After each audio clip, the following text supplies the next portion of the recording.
नमस्कार everyone, my self Neeraj Singh Bainsla और हम बात करेंगे आज इंडिया के यूथ के अनएम्प्लॉयमेंट की, इंडिया के यूथ की उन चीजों की कि ना उनकी आवाज सुनी जा रही है, ना उनका कोई एग्जाम, इतनी परेशानी, इतनी दुर्दशा। और ये सवाल किससे किया जाए? सवाल किया जाए उनके द्वारा, एक टीचरों से, टीचरों द्वारा एक यूट्यूब पर वीडियोज अपलोड की जाए जिनसे वो बात करें कि ट्विटर पर कैंपेनिंग की जाए। इस तरीके का एक पूरा जो ये प्रक्रिया चल गई है, जिससे मान के चलिए शिक्षा प्रणाली या रोजगार प्राप्त करने की प्रणाली इतनी खतरनाक हो चुकी है कि अगर आपको एक रोजगार चाहिए तो आपको ना जाने कितनी लड़ाइयां लड़नी पड़ रही है।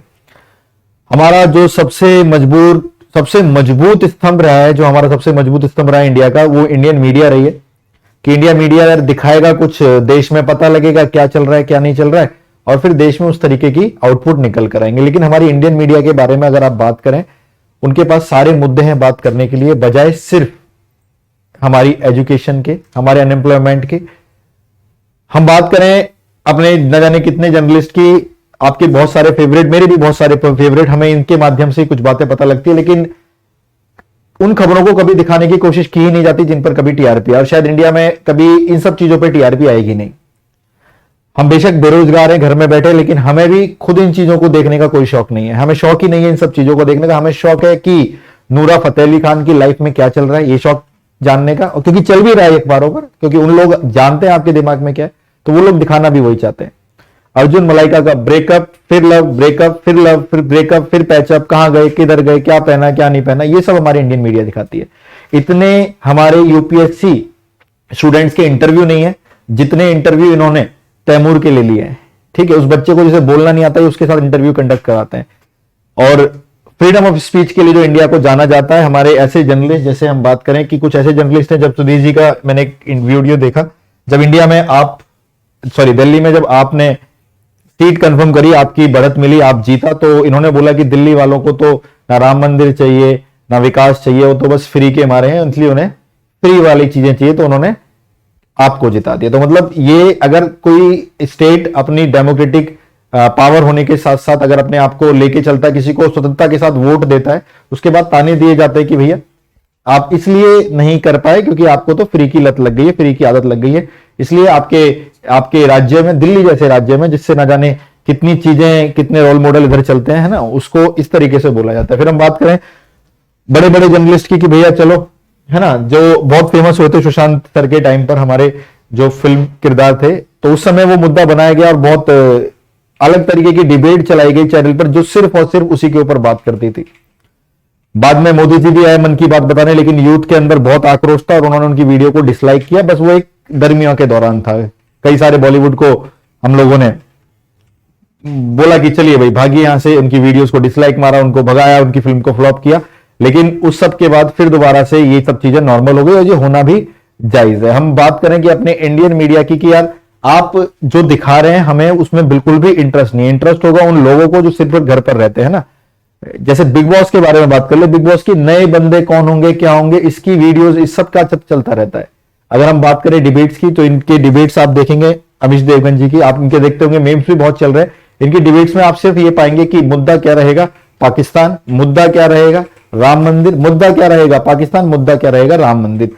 हमारी मीडिया को होना क्या चाहिए, हमें सिक्योर फील कराना चाहिए। सरकार किस तरीके से काम कर रही है, सरकार पर निगरानी रखनी चाहिए और उसकी खामियां और उसकी गलतियां दोनों बराबर तरीके से बतानी चाहिए। जर्नलिस्ट आज जर्नलिस्ट ना रहकर ना जाने किस तरफ जा चुके हैं। न्यूज चैनल के ऊपर अंताक्षरियां हो रही हैं, न्यूज चैनल के ऊपर ऐसे ऐसे लोग को आमंत्रित करा जा रहा है जिनसे कोई लेना देना नहीं है। आप किसी भी एंटरटेनमेंट फैक्टर के बारे में बात करें तो सिर्फ जो हमारी न्यूज है वो सिर्फ एंटरटेनमेंट ही बनकर रह गई है। यानी मान के चलिए फिल्म जगत ही हमारा पूरा का पूरा न्यूज चैनल बनकर रह गया है। क्यों 83 नहीं चली बॉक्स ऑफिस पर, इसका हमसे क्या लेना देना, है ना। हमारी जेब में 83 रुपीज है या नहीं है, हमें तो इससे फर्क पड़ता है। हम मंदिर खुद बना लेंगे ना अपने घर के अंदर, वो हमें उससे फर्क पड़ता है। हमारे इलेक्शंस के समय में सिर्फ इलेक्शन की रणनीति, ये इधर वो इधर, इन सब से हमें क्या फर्क पड़ता है। अगर आप शायद दिखाएं कि देश में चल क्या रहा है, हमारा युवा कितना परेशान है इस कोविड के अंदर कितनी भुखमरी, कितनी महामारी फैली है, तो शायद ये बच्चा समझ पाए। आप लोग शायद इसकी इंटरनेट की पावर नहीं जानते। इंटरनेट एक इतना स्ट्रॉन्ग वेपन की तरह काम करता है हमारे लिए। ठीक है, जैसे कि हम बात करें आप सबके सामने, ये देखिए कुछ फिगर्स हैं जिनके बारे में मैं आपके सामने बात करना चाहूंगा। इनको जब हम इनको डिस्कस करते हैं बहुत बहुत दुख होता है कि भाई ये सब चीजें भी हैं, लेकिन हमें सिर्फ एक दिखावा, हमें एक सिर्फ झूठेपन में रखा जाता है। और इन सब बातों पे अगर बात करें तो हम अपनी कमियां तो पहचाने, हमारा देश भी तो उस तरफ पुश हो। जब हमारे जो हायर ऑफिशियल्स बैठे हैं उधर, उन्होंने एक एक अथॉरिटी ले रखी है कि भैया शिक्षा के ये हैं, है ना, हमारे फाइनेंस ये हैं, हमारे रेल मंत्री ये हैं, जब वो इन सब चीजों को देखे तो इन सब चीजों पे काम तो करें। ये आपके सामने एक स्टैटिस्टिक्स है जिसके अंदर हमने बोल रखा है 2020 वर्ल्ड प्रेस फ्रीडम इंडेक्स, है ना, 2020 का वर्ल्ड प्रेस फ्रीडम इंडेक्स। ठीक है भैया, तो यानी आपको कितनी फ्रीडम होती है अपनी स्पीच को देने की, क्योंकि भैया अभी हमारी कई सारी पार्टियां हैं ना, हम किसी के खिलाफ कितना बोल सकते हैं। तो इंडिया की रैंक अगर आप देखना चाहेंगे तो यकीन मानिए इतना पैसा या इतना रुपया नहीं गिरा कोविड के टाइम जितना ये इंडेक्स में गिरा हुआ। इंडिया की रैंकिंग अगर आप देखेंगे तो इंडिया की रैंकिंग आपकी निकल कर आएगी करीबन करीबन 140 के आसपास, 142, मतलब आपको 142 रैंक दी गई है फ्रीडम स्पीच के मामले में। अगर आपको स्वतंत्र होकर बोलना है तो आपका इन देशों के अंदर से 142वें नंबर पर इंडिया का नाम आता है फ्रीडम स्पीच के अंदर।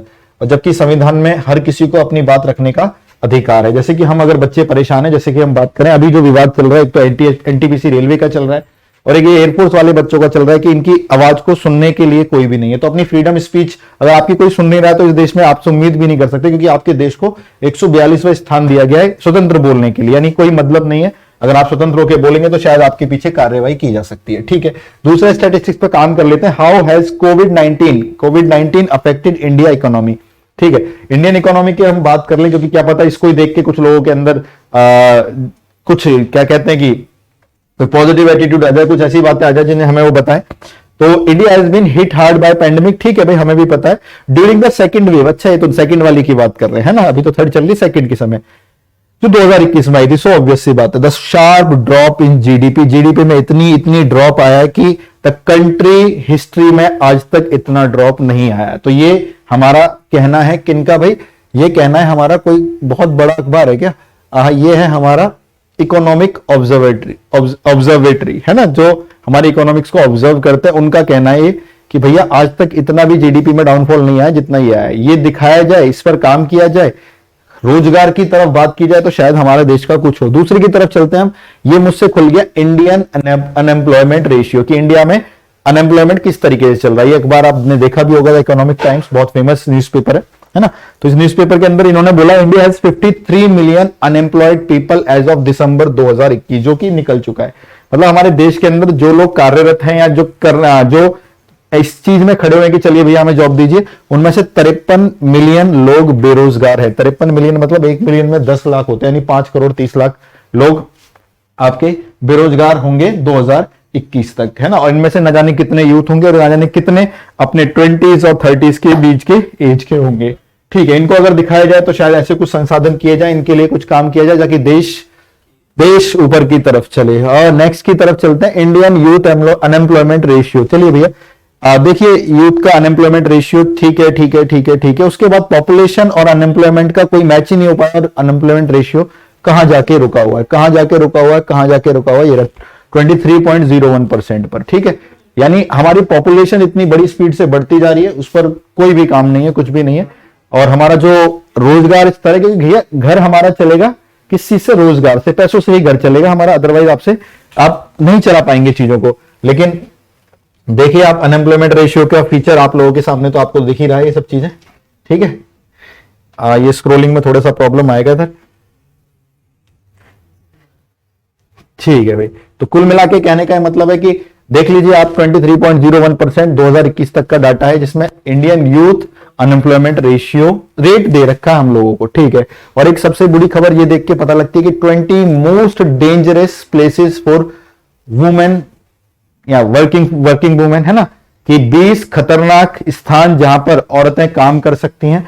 वो कौन कौन से हैं? वो है भैया आपका इंडिया 9वें स्थान पर है। ये कहता है कि India score the worst out of 50 countries in the gender inequalities category, says Ferguson. It also had poor ranking in intimate partner violence and the gender gap. देखिए, तो कहने का ये मतलब है कि भैया अगर आपके सेफ्टी के पॉइंट ऑफ व्यू से बोले तो यहां पर भी हमारे देश में जो रेप केसेस, मर्डर केसेस दिन ब दिन जो चलते जा रहे हैं वो बढ़ने का नाम ही ले रहे हैं, जिससे हमारा ग्लोबली ये नाम हमारा बना पड़ा है।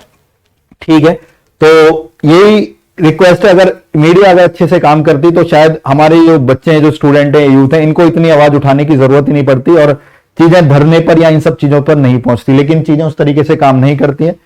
लोगों को उस चीज में इंटरेस्ट है जिससे आपकी लाइफ का कुछ अच्छा होने वाला नहीं है। लोगों को उस चीज में इंटरेस्ट है जिससे व्यूज, वीडियोज, है ना, जिससे लाइक्स, ये सब फेक चीजें करी जाएंगी। और शायद आप इस बात की गहराई को समझेंगे तो आप समझ पाएंगे कि हाँ, ये फैक्टर हमारा जो मीडिया है कहीं ना कहीं हमें उस तरफ लेके जा रहा है जहां से उससे हमें, हमारे लिए, हमारी पर्सनल ग्रोथ के लिए, हमारी फैमिली के लिए, हमारी रोजगार के लिए कोई कनेक्शन नहीं है। अगर चीजें खराब होती हैं तो मीडिया सबसे पहले रिस्पॉन्सिबल होगा हमारी जिंदगी के लिए, हमारे इंडिया के जो भी हमारे प्रॉमिस लोगों ने नहीं किए हैं, सरकारों ने पूरे नहीं किए हैं। वादे करते समय तो आए थे भाई इस चीज को लेकर, लेकिन पूरे नहीं किए। तो उन सबके लिए मीडिया को इक्वली सरकार को जिम्मेदार ठहराना चाहिए। और चीजें कर कैसे रहे, क्या नहीं कर रहे हैं, हर चीज की जवाबदेही होती है, क्योंकि हर बार हम लोग ट्विटर पर पहुंचकर ये सब चीजें करेंगे, कहीं ना कहीं अधूरी बातें होती हैं। ठीक है, तो इसके साथ आज की वीडियो का अंत करना चाहूंगा। बस यही बोलूंगा कि अगर मीडिया अपना काम सबसे अच्छे से करे तो हमें जरूरत ही नहीं है मीडिया बनने की। जय हिंद एवरीवन।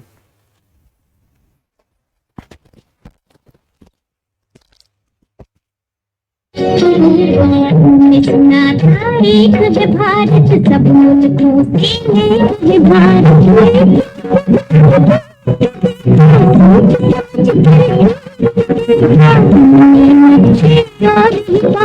बदले हुए तुम्हारे पाए, क्योंकि एक बात जुदा है, धर्म जुदा है, जात जुदा है। आपने जो कुछ पढ़ाया वो तो